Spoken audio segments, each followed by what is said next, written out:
Hello everybody, my name is Hassan Nafi. I'm an anatomy and physiology instructor at Madison College in Wisconsin. I wanted to welcome you back again to our human anatomy and physiology series. Last time we talked about the upper respiratory tract. This time we're going to talk about another part of the respiratory system, and this is the lower respiratory tract. The lower respiratory tract has its two main divisions, the lungs and the bronchial tree and the trachea. This time we're going specifically to talk about the trachea and the bronchial tree. The trachea is known as the windpipe. It's a rigid tube that is formed by cartilage that are C-shaped and half open in the back. It is formed of hyaline cartilage and is reinforced by smooth muscles. These muscles are known as the trachealis muscles. The trachea is about 25 centimeters long, and it extends from the larynx or the voice box to the lungs. The trachea will split into its two main branches, right main bronchus and left main bronchus, at the level of the fifth thoracic vertebra. The function of the trachea is to transmit air and conduct it to the lungs. Besides, it also modified the air temperature and the air contents that enters the respiratory system. The trachea is lined up with a ciliated mucous membrane of pseudocolumnar epithelium. This mucous membrane layer is capable of trapping and holding onto particles and foreign bodies that might enter the respiratory system and later expels it outside of the respiratory system as a mucus secretions or a phlegm. I'm going to use this human model of the trachea and the bronchial tree to talk about the anatomy and physiology of the bronchial tree.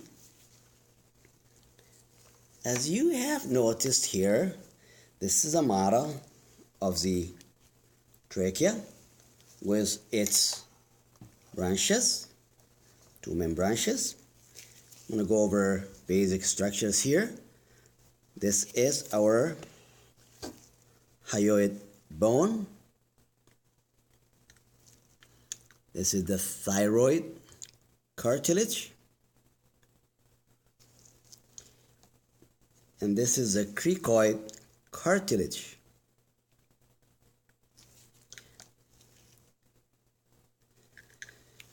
These are the trachea rings, about 16 to 20 rings, and it is open in the back, as you see here. The trachea is located in front of the esophagus, and it mainly runs in the thoracic cavity. At the level of the fifth thoracic vertebra, the trachea will split into its two main branches or two main parts, the right main bronchus and the left main bronchus. Let's take a look at the difference between the two.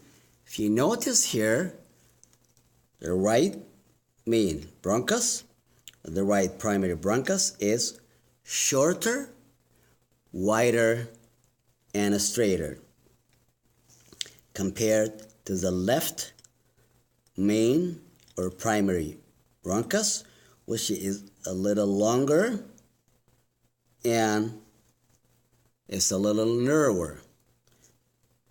So, substance or food particles that might go the wrong way in the trachea tend to lodge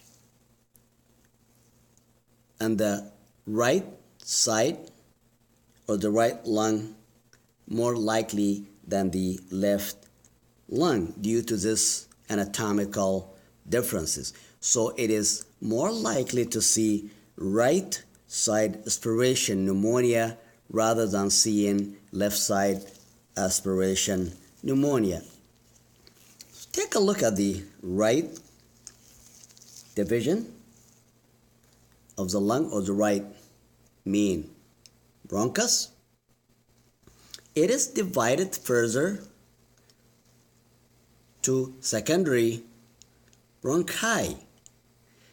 And as we know, the right lung has 3 lobes. And based on that, you're going to see 3 major secondary bronchi that goes to each one of these lobes of the right lung.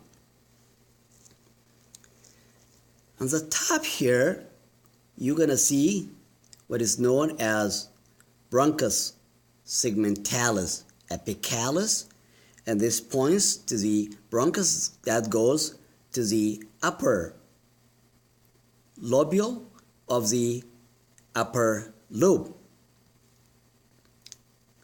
On the side here, you're going to see the Bronchus segmentalis posterior, which is in the posterior part.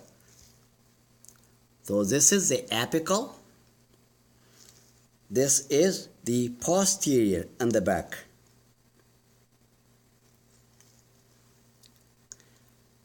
Here you're going to find the anterior segment, which is known as the Bronchus segmentalis anterior of the right main bronchus.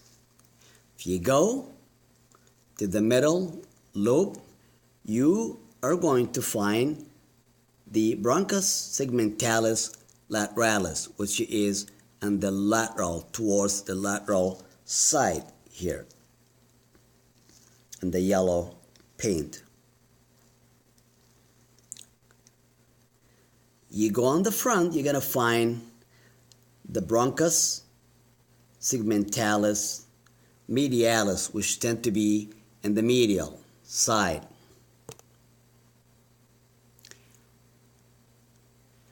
And if we go further, you are going to identify the Bronchus segmentalis apicalis.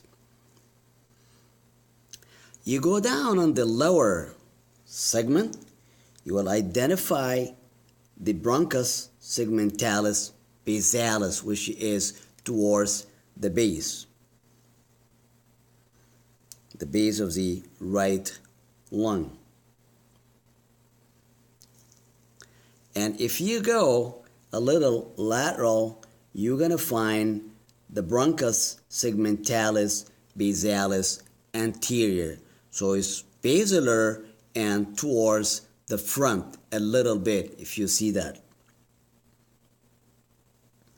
And if you look at the lower one, you are going to identify here the segmentalis basalis lateralis, or towards the lateral part. If we move to the left lung, or the left side, you're going to identify the Bronchus segmentalis apico-posterior. It's apical, but it's towards the back. That's why it is called apico-posterior. If you look at the other side here, which is about posterior to that, you're going to find the apico-posterior segmentalis. A little bit to the side, and the left side here, you're going to find the secondary bronchus that leads to the lingual lobule, or what is known as bronchus lingualis superior. So it is superior and it's going to the lingual part. And if you look at this segment here,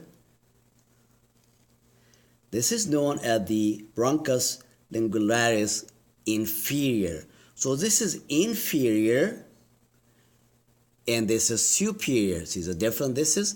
They're both going to the lingual part, but this is inferior and this is superior, a little higher if I put it in this latter position. Superior and inferior. Looking down to this one here, which painted yellow, this is going to be the bronchus segmentalis apicalis. And looking at the lower part here, or the side of the left lung, this is known as the segmentalis anterior. And you are looking at the last one here. You're going to identify the lateral one, which is known as lateralis. And then you're going to look at the posterior part, which is known as posterialis. So these are the bronchial tree branches. I want to also mention that the bronchial tree, or the secondary bronchioles, will divide further into tertiary bronchioles, and these are smaller in diameter and less rigid, and this in turn will divide further into the bronchioles, and the bronchioles are mainly lined up with smooth muscles. These bronchioles tend to get tighter in cases of asthma or what is known as chronic obstructive pulmonary diseases. They become congested, they become tight, and the air passages through it is going to be a little challenge, which produce wheeze and the symptoms and cough of asthma or obstructive pulmonary diseases. Thank you for watching this video, and I will meet you in another video of our human anatomy and physiology.